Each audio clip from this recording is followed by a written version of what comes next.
kepayahan hidup nih. Kenapa kita nggak tahu lah, gue bilang banyak masalah. Mana utang keliling pinggang ya kan.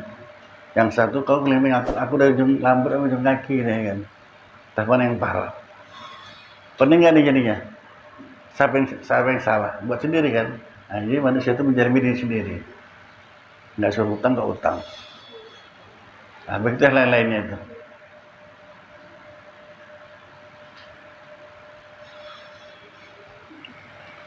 A'udzubillahi minasyaitonirrajim. Bismillahirrahmanirrahim.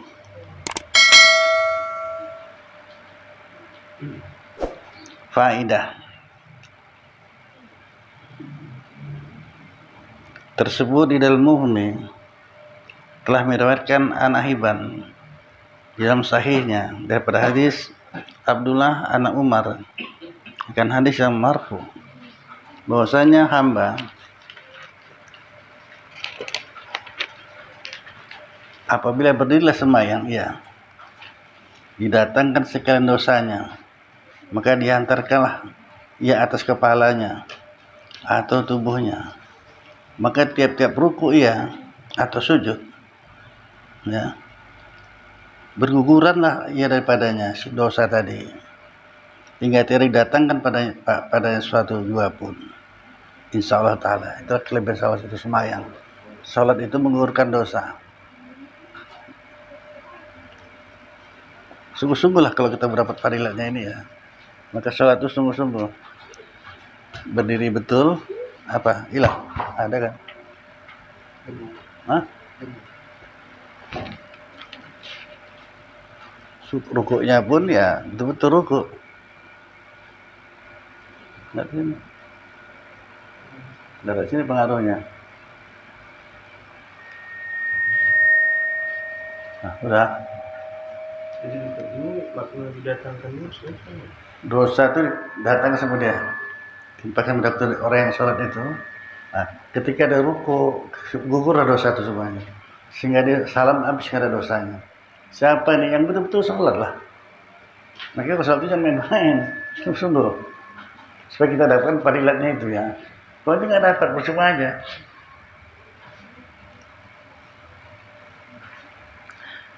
Itulah kadang-kadang orang lupa sholat betul-betulkan, uduknya enggak, uduk itu ibadah juga, dan beli uduk lah sungguh-sungguh.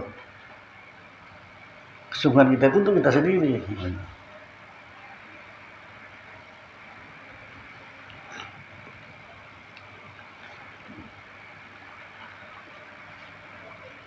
Nah, menggugurkan dosanya.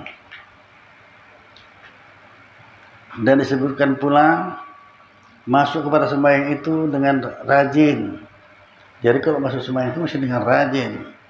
Ikhlaslah lebih tingginya, karena bahwasanya Allah Ta'ala mencela ia akan segala mereka itu yang masuk pada sembahyang dengan segan dan malas.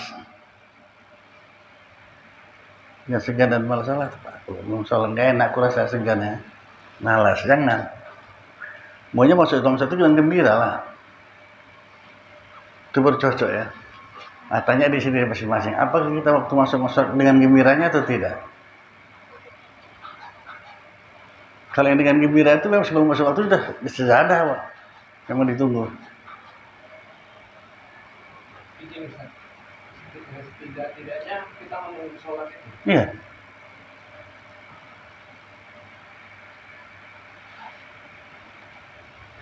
Si calon kau tuh telepon besok mau jumpa nih jam sekian. Gimana kau rasa mau jumpanya?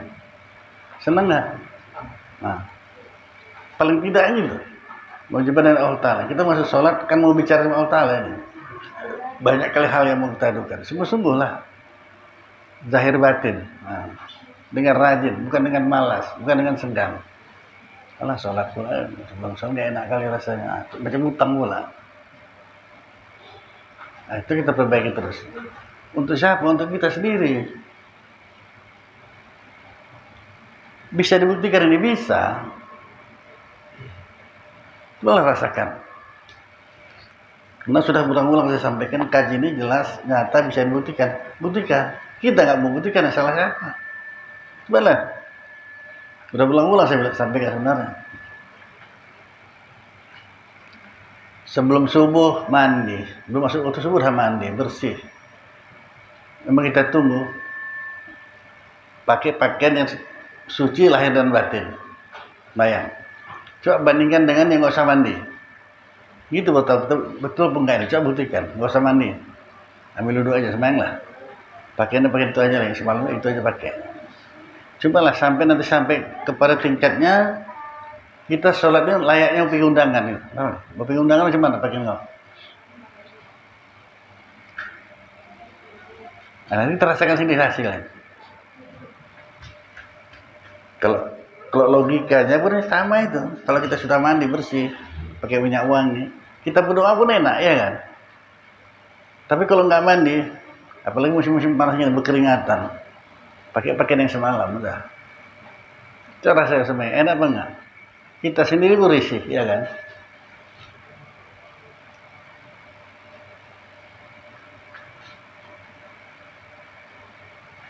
Sampai sholat tuh macam mana kita mau pergi undangan, nah itu. Nanti hasilnya kita rasakan sendiri. Yang kayak gitu tuh pengguguran dosanya tuh, tau. Pengguguran dosa itu semua. Assalamualaikum warahmatullahi wabarakatuh. Nggak ada dosa deh. Dapatnya itu ya padilatnya ya. Kalau asal jadi aja enggak. Udah. Makanya saya bilang udah selalu kan disampaikan seperti orang basuh telinga ini kalau wudu bukan rukun ini. Tapi kalau mau dibasuh telinga tuh bukan gini-gini aja, nggak ada gunanya. Ambil aja di keran nih. Ngapain? Nggak ada sunatnya itu. Yang dapat sunat itu letakkan ini di sini, masukkan telunjuk, putar ke. Nah, itu dapat sunatnya. Jadi kalau gini-gini aja nggak usah aja, nggak ada pahala aja. Ngapain gitu.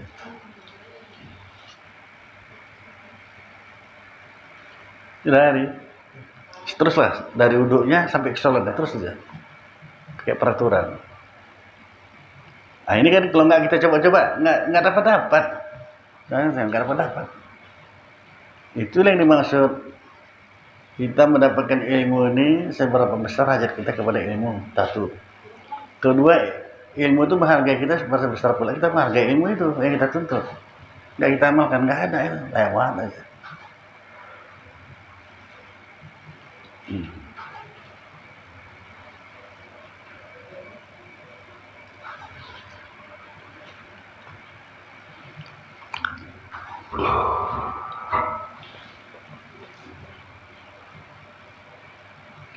Itu makanya bahwasanya Allah Ta'ala mencela ya segala mereka itu yang masuk bersembahyang dengan segan dan malas.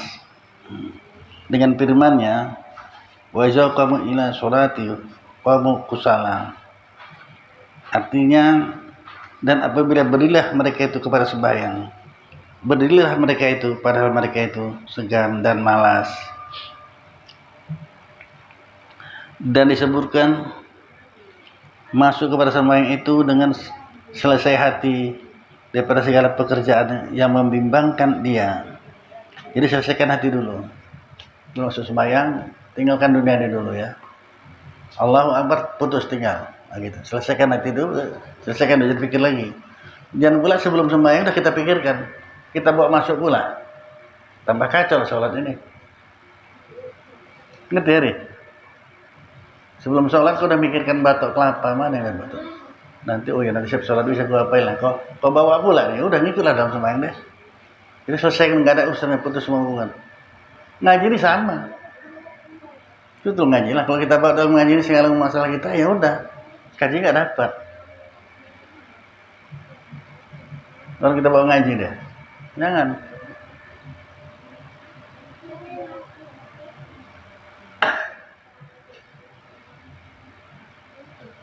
Saya pun waktu ngaji itu teringat saya gitu. So, kata guru. Main kitab juga apa ini? Tengok juga buka guru tuh kan. Baca kitab. Ngaji dulu deh. Orang kan nggak tahu, antar kami dua yang tahu ya kan. Ngaji dulu soalnya. Orang saya bertukang waktu itu. Ngaji dengar juga ngaji. Tapi yang saya kira 2-3-nya sekian batang, 2-2 sekian satu bangunan. Berapa batang? Mendapat ilmu, ngaji dulu soalnya.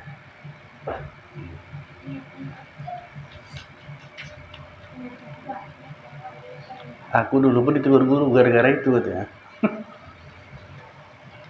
Aku orang jual sirih dulu. Ngaji majat sirih, aku kata guru, jangan majat sirih kau katanya. Sudah. Ini kalian kalau digitukan penting aja, nggak digitukan maaf aja. Mana? Ini mana? Jadi payah kita jalan, terseok-seok jalan. Kenapa? Belum betul sholat kita lagi. Sholat itu amal ma'ruf nahi munkar. Nah, tanya diri sendiri, apakah sudah lepas diri kita? Dalil paling mudah itu. Jumpa saya sama kawan, dia orang yang rajin ngaji lah, tapi lain pengajian yang nggak sama saya. Selaku ada rencana mau ke rumah kau, siap-siap subuh Jumat nanti ke rumah, mau ngapain? Ya, muzakarah kita, aku kan ngaji, deh. Jadi mau ngapain sih? Yang kau tuntut apa yang kau tuntutin betul? Alah, kalau itu nggak boleh subuh Jumat, nari pun tahu kok, saya bilang. Nah, mana bisa? Ini kan ada hadisnya, Al-Quran nih. Enggak payah, saya bilang. Kalau nggak betul, aku bilang nggak usah kau ikut. Apa bisa diketahui sekarang? Bisa. Nggak nunggu lama-lama. Gimana buktinya? Tanya diri kau sendiri. Udah tercapai yang mungkar tuh belum? Belum, nggak betul kaji kau. Payah-payah kan? Iya kan? Kan dari paling mudah. Ngaji kesana kemari, tapi main judi tetap. Betul gajinya itu? Nggak paham juga? Pasti tercapai itu kalau yang betul. Udah? Pisahlah kami. Nggak datang lagi, orang itu dari nggak payah-payah kok. Sudah tercapai belum? Artinya kerjaan-kerjaan kau yang haram tuh kau kerja juga apa enggak? Kalau masih juga kaji kau tuh nggak betul. Nah, udah makin terang.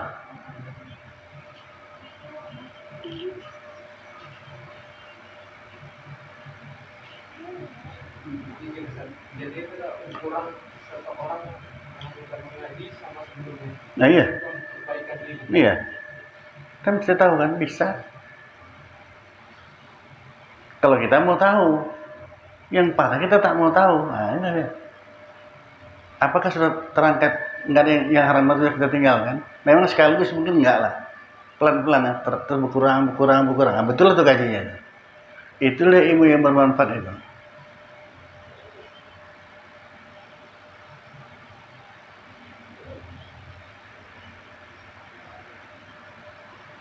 Udah. Nggak berapa lama kemudian saya dengar kabar dia sakit, nggak bisa bangkit, matanya pun udah bakalan buta, kena diabetes, matanya udah kayak payah. Oh ya, saya datang, tengok, ya Pak Barto, oh gini, dia ahli zikir memang, banyak ahli zikirnya. Jadi saya bilang sama dia, akhirnya aku sampaikan aja ya. Sejak ini hari kau zikir kau tukar, yang lain tinggalkan dulu. Yang penting kau sekarang zikirnya la ilaha illa anta subhanaka inni kuntu minadz zalimin. Itu yang diamalkan Nabi Yusuf, itu yang diamalkan Nabi Ayub, para rasul, amalan orang itu tuh. Kalau lagi sakit, baca itu saya. Dah, saya pun pulang. Itu sudah selesai maghrib saya datang tuh. Saya pulang. Besok subuh. Assalamualaikum. Siapa nih? Dia datang. Kalau tadi nggak bisa jalan, matamu udah kabur payah. Ya. Coba kok, nah aku ya jalan sengaja aku nggak tidur aku sebelumnya. Sejak gua pulang nggak tidur sampai sekarang nih gitu. Aku baca itu terus. Ah itu contoh yang kita mau kita ikut. Orang amal tuh gitu. Sejak saya pulang dia sembahyang isya itu dizikirin sampai subuh. Ini kalian banyak juga sih amalkan ini kan. Udah kau makan, udah berapa kali? Adalah sekali. Gimana? Nggak diajari. Nah dia itu baru cemburi. Jadi sungguh-sungguh betul yang kata Nabi itu kalau gitu. Menjada wajada, barang siapa sungguh-sungguh dia dapat. Itu dimintanya. Baru dia nyerah diri. Ajarilah aku sungguh. Nah, dulu agak sepele aja masalah hukum fikih ini. Tahwidnya agak sepele aja. Mau tasawuf aja ya. Tinggi kurang tinggi kan ya. Itu kena ya. Nanti aja deh, nggak lama dia meninggal lah, dia udah meninggal. Tapi akhir-akhirnya bagus jadinya kan, baru belajar.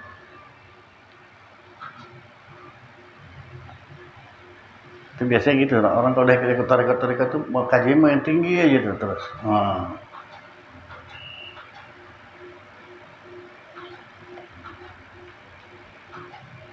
Sampai nanti ujungnya bilang kita orang tuh kaji kulit gitu, bilang kita ini kaji kulit ini. Orang tuh kaji isi. Ya, nggak salah memang klaim itu bagus, tapi kaji kulit gitu. Apalah kau jawab kalau orang kayak gini apa kau jawab? Sorry. Bagus kalau sesuai ngaji itu, bagus kalau kitab ini bagus itu, tapi kaji kulit itu. Kalau kau ikut sama kami ya, kau kaji isi. Apalah kau jawab? Ini orang kayak ini mesti dipatahkan langsung ini. Oh gitu ya. Aku yang tahu aku yang keluar dari patat ayam itu dua itu. Satu berkulit, satu tidak. Mana yang kau ambil belum? Kalau yang berkulit apa Pak? Telur. Yang nggak berkulit, kaji sih. Kau sendiri jawab. Ini bisa enggak? Ya kan mudah aja deh ya. Mematahkan orang kayak gitu kita ya nggak apa-apa ya. Ngerti? Ya, kau ngerti gak ini? Hah? Yang keluar dari patat ayam itu dua macam. Kalau kita bilang kaji kulit, iya memang. Kami kaji isi ya. Yang keluar dari patat ayam itu dua macam. Ada yang berkulit, ada yang tak berkulit, iya kan? Yang keluar dari patat ayam itu. Kau mau ngambil yang berkulit apa enggak? Yang berkulit, kenapa? Itulah telur tuh. Kalau nggak berkulit apa namanya? Nah itulah kaji kau tuh, kaji isi. Jangan apa bilangnya. Mau isi aja kaji isi. Najis tuh. Najis.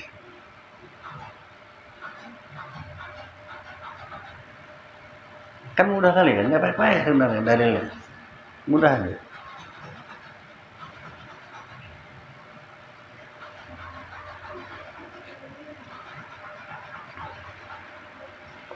Terkadang jawaban-jawaban seperti ini sampai sakit kepala bikin jawab. Padahal mudah kali padahal, tapi ngaji lah.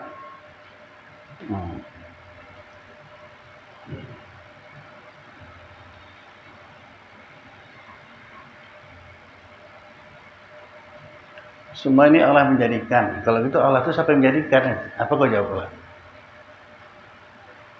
Semua Allah menjadikan. Kalau gitu Allah siapa yang menjadikan?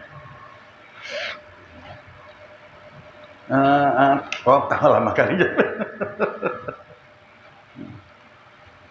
Tak perlu kau tanya lagi tuh, karena Allah yang menjadikan, bukan dia dijadikan. Ya.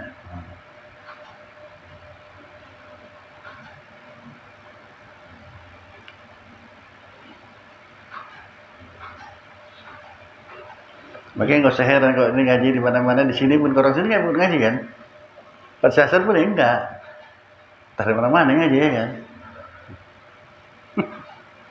Tak ngaji apa itu orang dia kan? Aneh kalau saya ngaji ini. Kok kau bilang aneh lah, nggak boleh perih. Ngaji nggak boleh perih itu orang sudah. Coba Pak. Tapi kalau dia nanya, dia dapat jawabannya kan? Kenapa nggak boleh perih? Karena ngaji ini wajib. Kalau nggak ngaji berdosa lah, orang wajib. Itu satu. Dan itu ngaji berkitab ini bukan ceramah. Kalau ngaji ceramah, mau datang nggak datang nggak ada masalah. Kalau kita berurutan terus ini kan, syarat sholat, rukun sholat, yang batalkan sholat sampai ini pada nggak datang sekali, nggak lewat. Nah, kita ulang lagi.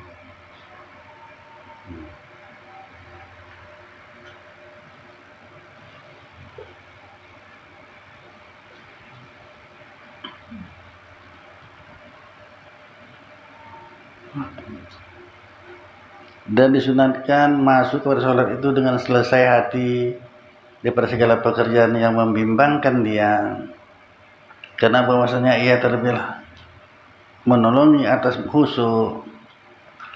Kalau kita selesaikan hati itu menolong supaya jadi khusyuk ya. Dan tersebut dalam hadis bahwasanya Nabi SAW laisa marhu man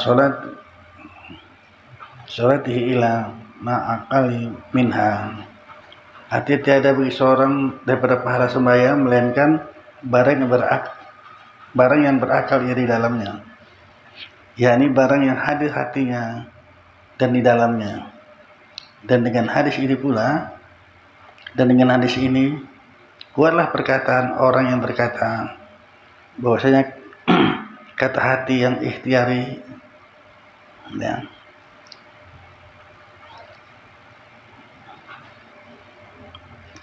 atau apa itu,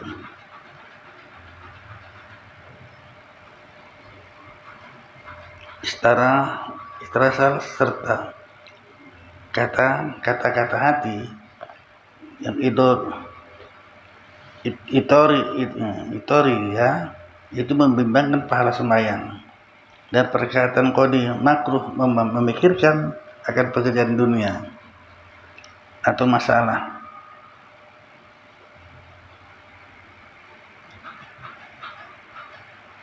Atau masalah panggiah di dalam sembahyang, dan tiada menafikan akan yang demikian itu bahwa Sayyidina Umar radhiyallahu anhu adalah ia memikirkan pada bezakan tentaranya di dalam sembahyangnya. Kata bahwa yang demikian itu mazhab baginya, atau sangatlah menghajatkan akan dia pekerjaan kepada yang demikian itu. Tetapi Ibnu Rabi'ah memilih ia agar bisa memikirkan pada segala pekerjaan akhirat dalam sembahyang itu, tiada mengapa. Maka itu bersalahlah dengan yang tersebut dahulu itu, melainkan kecuali jika dikehendaki oleh Ibnu Rabi'ah dengan katanya, tiada ngapa itu tiada haram, haja makruh jua, maka tiada bersalah ya dengan dia. Itu maka sholat ini 3 macam: sholat syariat, sholat tarekat, sholat hakikat. Kalau sudah sampai kepada sholat tarekat itu, apa yang kita ucapkan, apa yang kita gerakkan, hati ikut. Ini nggak pernah melalak kemana-mana lagi udah ini. Allahu Akbar rukun, ada niat, alhamdulillah, puji Allah Ta'ala. Nah, baca sunat, baca doa iftitah, sunat baca auzu, wajib kata hati baca apa? Bismillahirrahmanirrahim, baca Al-Fatihah. Selesai sunat baca sani, sunat baca Allahu Akbar meruku, rukunya wajib, hati ikut terus tuh, wajib. Sunat baca Subhana rabbil azim wa bihamdihi, kan ikut terus, ucapan perbuatan ikut terus. Ini salat tarekat namanya. Lebih tinggi lagi, udah dia tahu sunat wajibnya, hatinya ikut, maknanya pun dia ngerti apa yang diucapkan itu, khusyuk lah jadi dah. Nah itu sholat tarekat namanya. Nah sholat kita gimana? Jawab sendiri. Apakah sudah sampai kepada sholat tarekat atau belum? Sampai nanti ujungnya kemana? Sampai sholat hakikat. Sholat hakikat itu tak nampak lagi diri kita yang sholat, yang nampak Allah menjadikan kita sholat. Itu mungkin ada satu, kalau tentara saya bilang, pertanyaan saya ini Pak, nggak usah dijawab ya. Ada pertanyaan yang butuh jawaban, tapi ini nggak usah ya. Apa itu pertanyaannya? Bapak mana lebih patuh sama komandan sama Tuhan ya? Nggak usah jawab ya. Nah kita bisa jawab nih kan. Tentara itu mana lebih patuh? Komandan apa Tuhan?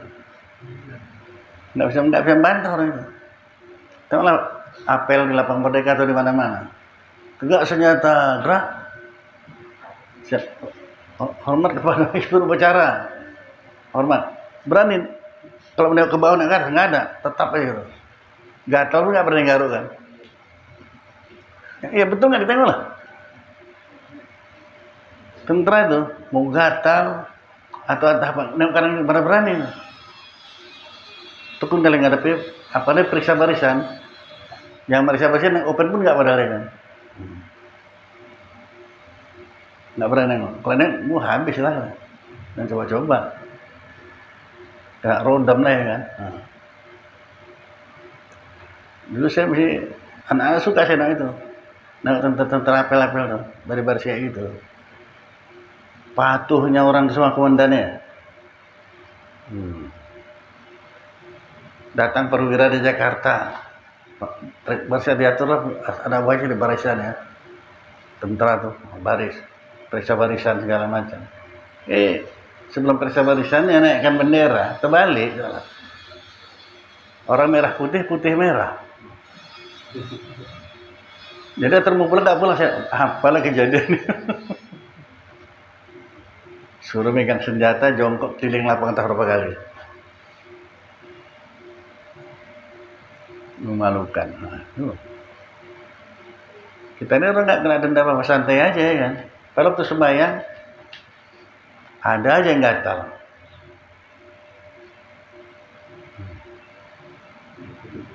Ya memang betul lah, itulah kita ini kelasnya.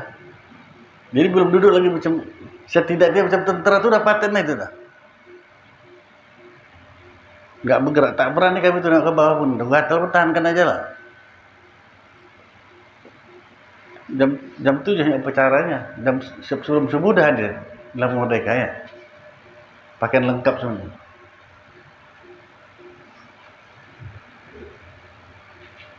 Nah, soalnya tertera patuhnya semua komandannya.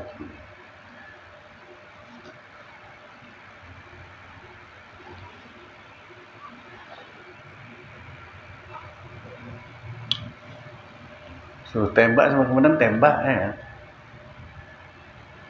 Nggak sebenarnya lebih patuh sama komandan lagi.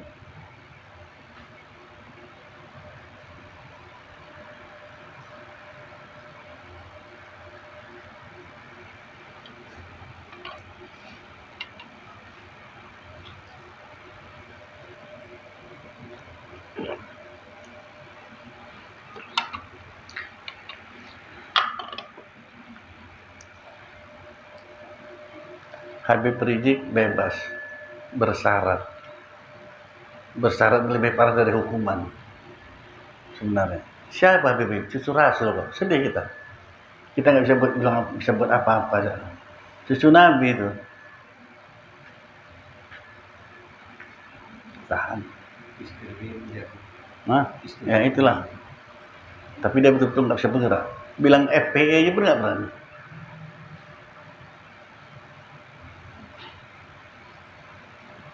Dan nggak boleh diumumkan, kalau orang ramai.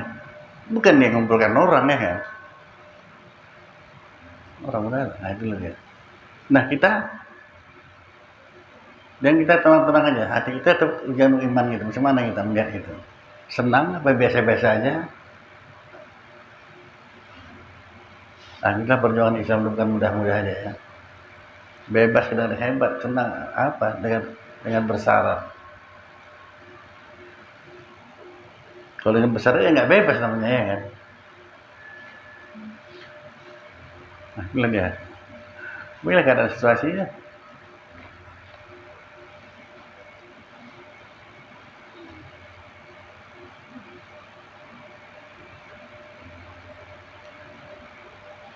Dan disunatkan di dalam qiyam atau gantinya menggenggamkan tangan kanan pada pergelangan tangan kiri.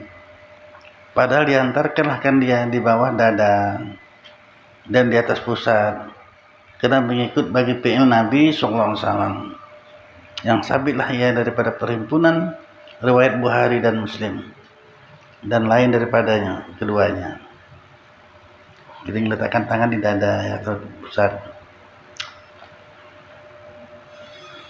Bermula hikmah mengantarkan kedua tangan seperti demikian itu di bawah dada dan di atas pusat supaya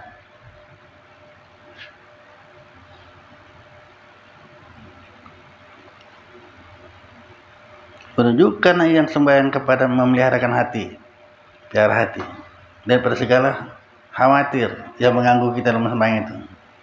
Dan telah berlakulah adat bahwasanya barang siapa menyengaja memeliharakan bagi suatu, mengantarkanlah ia akan tangannya atasnya, maka disuruhkanlah orang yang sembahyang dengan mengantarkan seperti demikian itu atas tempat yang membetuli akan dia hatinya, supaya ingatlah ia dengan sebabnya akan melihara akan hatinya daripada yang tersebut itu.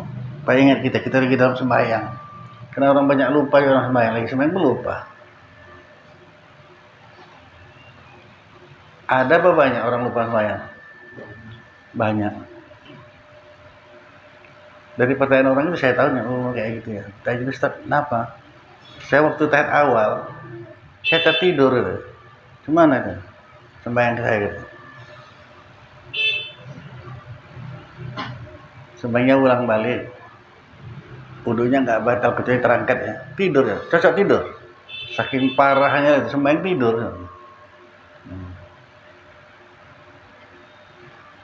Jadi kalau itu mulut, kebiasaan mulut aja membaca. Kebiasaan mulut. Hadir, hati nggak hadir ya kan? Ini bisa dikatakan kayak itu. Gini dia. Ada pertanyaan itu yang kita pun bisa jawab. Ada pertanyaan kita nggak bisa jawab memang. Itu bertanya. Coba ulang lagi. Ulang lagi. Yang Ustaz sampaikan tadi. Nah, Apa itu bentuk wujud kita menghadap ke Allah itu dengan perbuatan tidak ikhlas. jawablah.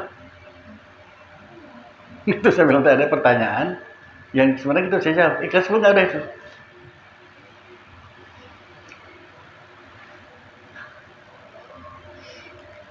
Belum jelas juga. Kita juga dalam kenduri, nanti ada yang berdoa, yang mengaminkan. Kadang-kadang pasti sekali yang baca doa bagus. Kita pun tangan kita. Makin lama makin turun ya kan. Lama kali itu. Siapa nih? Letak ini. Ikhlas enggak nih? Tadi tangan di sini, Pak. Masya amin. Amin ya Allah. Ya. Dah, makin lama makin turun. Dah tuh nengok siapa yang baca ini. Ikhlas enggak itu? Jadi ada pertanyaan yang kita bisa jawab sini, saya tanya. Yang nggak bisa kita jawab, tanya ya. Mana masalahnya? Jadi ikhlas atau tidak ikhlas kita tahu sendiri kok. Berkisar situ aja kita ini. Tapi kalau kita maksa mau tahu, nah dapat kita ilmunya. Ketika kita seorang suami memberikan nafkah istrinya, ikhlas apa tidak? Jawablah sendiri. Enggak semua suami ikhlas itu. Ngasihkan nafkah. Ada gondok-gondoknya mana ada ya kan? Kalau nggak mikirkan Anda tahu kasih kalau belanja sudah garam kali kodoknya ya kan. Nah, ikhlas bagaimana itu? Nah itu saya tanya, jawab sendiri.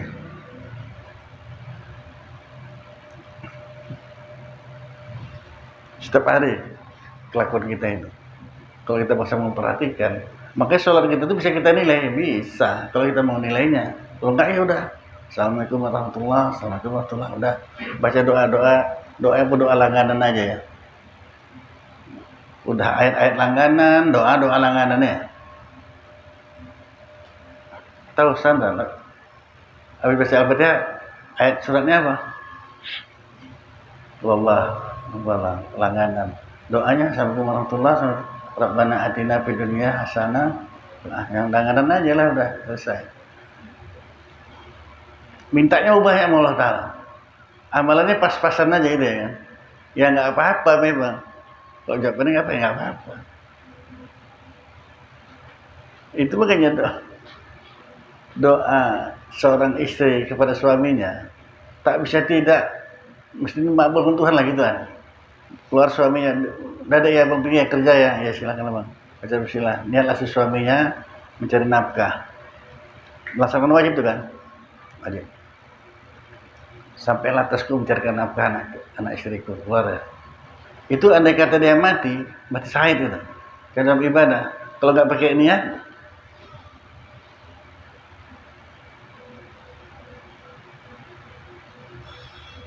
nah tergantung niatnya. Udah selesai doakan ya Allah berikanlah rezeki suamiku, berikan kesehatan, kelapangan, kemudahan. Didoakannya suami yang berangkat itu. Tahu seperti dah itu dia ambil wudhu, berdiri sholat sajadah, sembahyang duha dia 12 rakaat. Si istri tadi udah doakannya suami kayak gitu lengkap, dia pun sembahyang duha. Berdoa pula lagi dia untuk diri dan keluarga semua. Ini doanya cocok dikabulkan nggak nih kayak gini udah?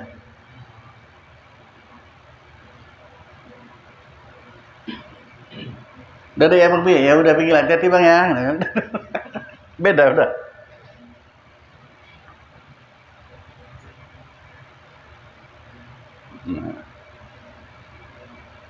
Jadi kalau begitu kesimpulannya, enak atau tidaknya hidup kita ini kita sendiri yang buat. Kalau kita mau jujur, hitunglah sendiri.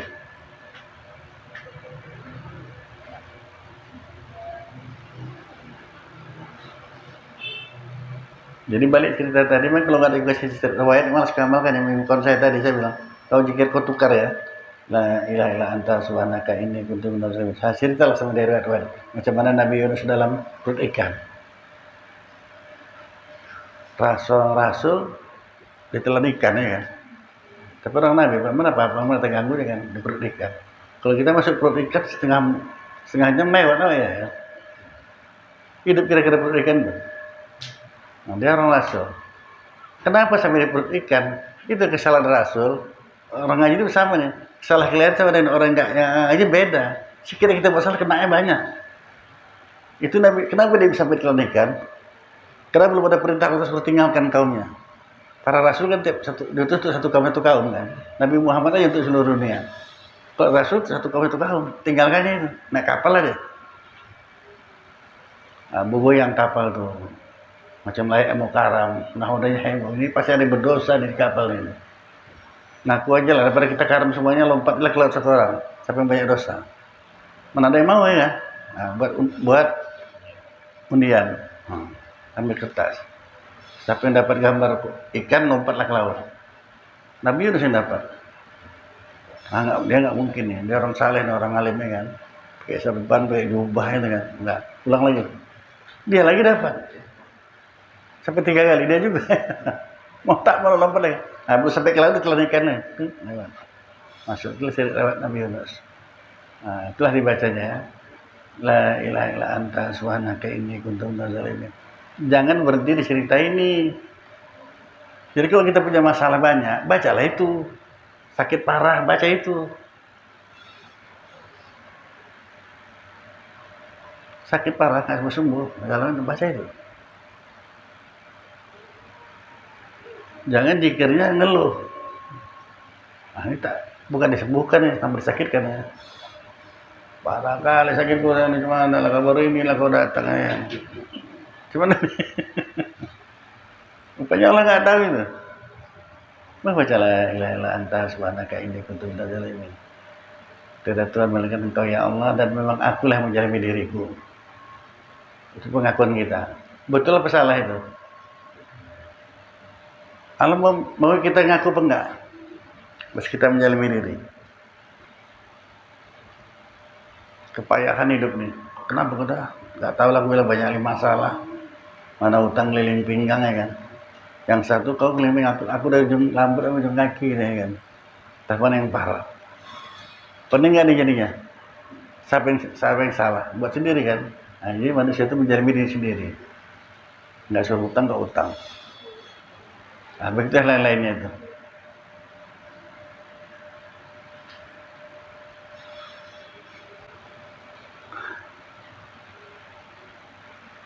Jangan diam aja Kalau namanya tukang, biar tukang kereta, tukang rumah, namanya tukang lah. Di situ tempat naik, situ tempat jatuh itu. Bahaya. Apalagi servis kereta. Kalau nggak saya sampaikan itu saya kena. Nanti sampaikan ini. Kadang itu kita tercapai buat di mana? Oh ya, ini aja ambil orang punya ya kan. Jangan coba-coba. Besar tuntutannya nanti. Nyuri namanya itu. Walau baut sebiji.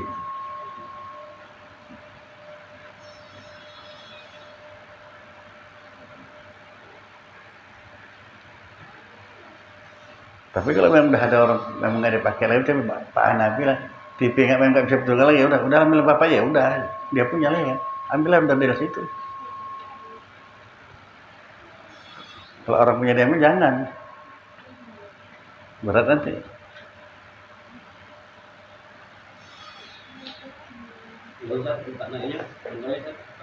Hah? Tempatnya betul-betul baca, betul kerjanya. Jadi kalau seng selembar, kalau tukang tahu ini. Ya. Seng selembar tuh standarnya 6 paku tuh, 6 biji pakunya. Ya. Kita bikin 4, bisa juga apa emang. 9 yang kalian, kita bikin 6. Bisa juga, tapi kita berarti nggak betul dah tuh. Sholat kau baca Al-Fatihah aja, nggak baca sani. Sah sholatnya? Sah? Sempurna? Enggak. Yang betul ya, baca sani. Walaupun ku Allah, kenapa rupanya?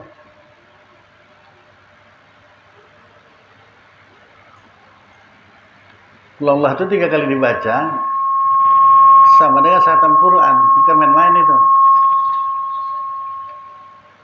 Nah gitu ya. Itu Zulkarnain tadi di mobil cerita itu dia. Tapi nggak usah bilang sama dia ya. Sembahyang di Masjidil Haram 100.000 kali lipat. Ya gimana? Nggak lagi dia udah. Sembahyang di Masjid Nabawi 20.000 kali lipat. Jadi dari hitung-hitungnya kita kalau sembahyang 5 kali sehari, 5 kali aja sehari semalam, kali 100.000. Berapa? Sudah? 133 tahun. Berapa? 133 tahun. Sembahyang. Makanya berebut kesana ini mau kesana lagi nih. Mendengar padilat dulu baru pikir ya.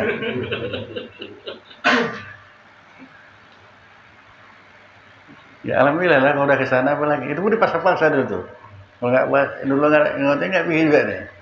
Dingin ini musim dingin nih deh. Jadi kalau pasai juga hutan tuh. Kak disuruh. Sebenarnya nggak patah apa. Oh jangan. Kalau hutan. Itu komentar udah terkejut tadi kan. Nah nggak apa-apa lah nih ya. Kalau dia semain Masjidil Haram 5 waktu aja sehari semalam, berapa tahun berarti dah? 23 tahun. Hah? 230 230 3 tahun. tahun. Dari ibadah itu. Kan tanggung. Apalagi dia kerja semain sunat tahiyat masjid dulu. Semain sunat qabliyah, ba'diyah, fardunya. Karena kan masalahnya apa? Hari itu. Salat berapa kali itu? Ngeri lah ya. Nah, ibadahnya. Tapi itu semuanya Zulkarnain dibanding dengan ngaji di rumah kau ini nggak ada apa-apanya itu. Kau tahu aja, terpesona sih. Nggak ada apa-apanya dari mana ini. Nggak ada lebih tinggi dari untuk ilmu ini. Cuma nggak nampak ya kan. Kalau nampak, waduh. Allah mendatangkan 1000 rahmat. Ini satu orang kemarin ke rumah ini, 1000 rahmat. Allah mengampunkan dosa semuanya nih. Nggak usah semuanya diampun dosa. Macam tadi pun kalaupun banyak kali pun dosa banyak, masuk neraka juga ini apa semua nggak ada. Dimuliakan pula makanan itu sama dengan memuliakan 70 orang nabi. Satu suap dimakan sama dengan mengerjakan haji dan umrah yang mabrur. Banyak lipat untuk ilmunya, nggak terkaji ke sana. Nggak usah macam mana anak lah, dikasih upah dulu baru kerja ya kan. Oh kayaknya baru berangkat, jangan. Kerjakan perintah aja. Nabi yang bilang, saya menyampaikan kata Nabi, tidak ada lebih tinggi dari ini lagi. Ilmu. Inilah amal ibadah yang dipayung malaikat. Orang kerjakan haji sekalipun nggak dipayung malaikat, tapi untuk ilmu dipayung malaikat. Mati syahid. Salaman dengan untuk ilmu diharamkan masuk neraka. Salaman aja. Kalau diharamkan masuk neraka, kemana jadinya? Surga, rondu aja tempat. Nah itulah dia. Tapi anggap sepele, kalau begini aja nanti lah. Kok tahu aku seminggu itu penuh ngaji aja ya kan.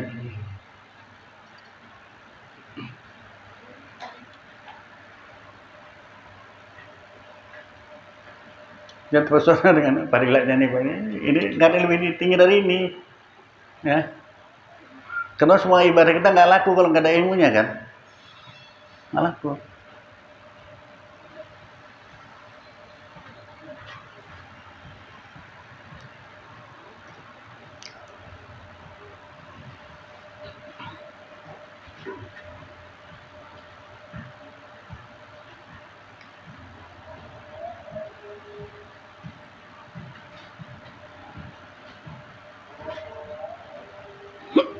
Bagaimana? Bermula ya?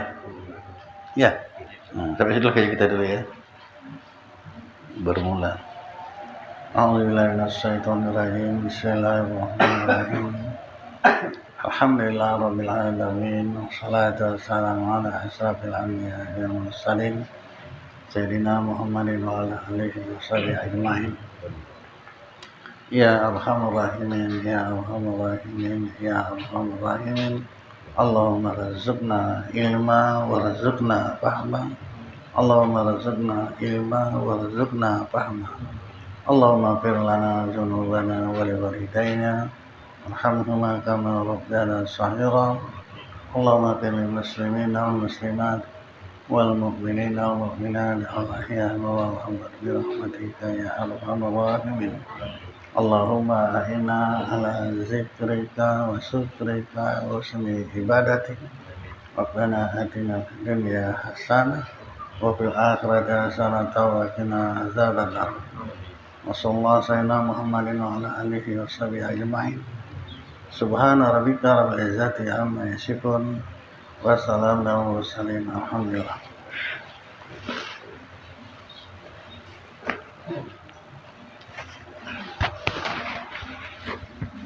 Ya, kalau lagi pinjam ke orang